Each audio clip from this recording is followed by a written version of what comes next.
Very important place. We have a lot of important responsibilities, and they're eloquently written in the Legislative Act. And so I have said this many times. There's a lot in that act, and it is very important to be familiar with that and to read it. One of the takeaways that I took here is that the board is very focused on lodging. That you really want to see a lodging site on the property here in Fort Monroe. I also, the takeaway I got was sort of the City of Hampton model was that if we do not get what we're looking for a site that we think is important, that we should have the courage to wait. And so I thought that was, there seemed to be unanimity on that. I would also say that I heard a lot about SWAM, and that we want to make that's important. I thought that Dr. Ellis was very eloquent in his statement that we can use many areas of Fort Monroe to demonstrate that we are not stuck in time. And I think that was a very valuable takeaway from that. I also heard a lot about Phoebus. I will tell you that I as well recognize Phoebus as critical to Fort Monroe.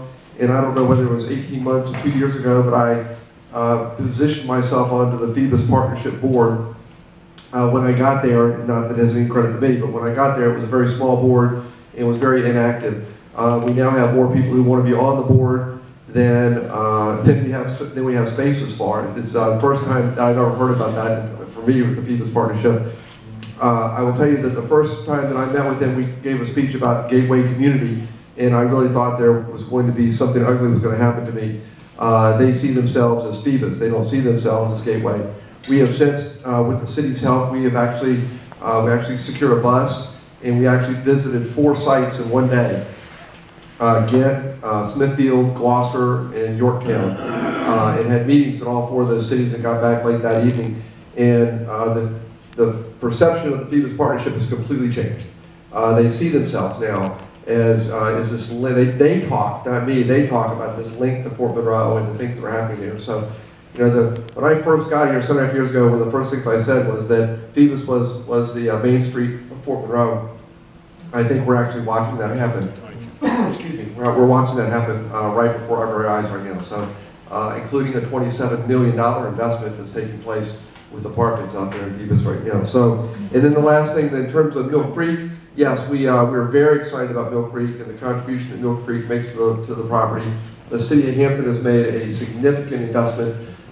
We spent $50,000 on a kayak launch in Fort Monroe with our help from our partners, our friends at Dominion. The city doubled down on that many times over in terms of the pier and the floating dock that they put in.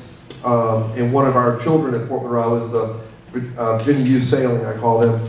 They are doing incredible with the boats. That when you drive by there and you see all the boats out there, they have sailing regattas throughout the year now. Colleges from around the East Coast are coming here to practice, and they're partnering with high schools.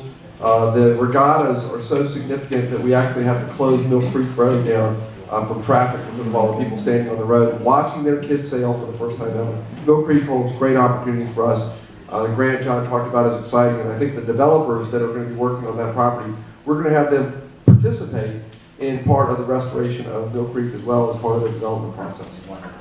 So thank you for that time to elaborate on what I heard said during the meeting.